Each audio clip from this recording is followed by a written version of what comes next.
তানহা, তুই বিয়ে করলে কেমন ছেলেকে বিয়ে করবি? বিয়ে করলে কোনো বড়লোক ঘরের ছেলেকেই বিয়ে করব। গরিব ঘরের ছেলেকে বিয়ে করা যাবে না, তার কারণ ভিখারির মতন জীবনযাপন আমি করতে পারবো না। হ্যাঁ, ঠিক বলেছিস।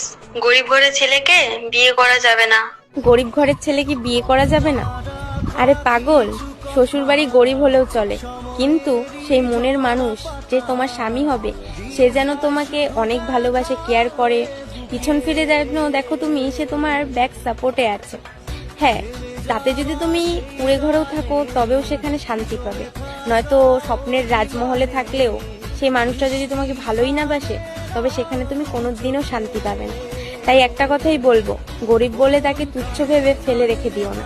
তুমি তাকে ভালোবাসো, তার সাথে থাকো, তার হাতে হাত রেখে জীবনে এগিয়ে চলো, আর দেখতে পারবে একদিন হলেও সেই কুঁড়ে ঘরটাকে দুজনের ভালোবাসা দিয়ে স্বপ্নের রাজমহল করে তুলতেই পারবে।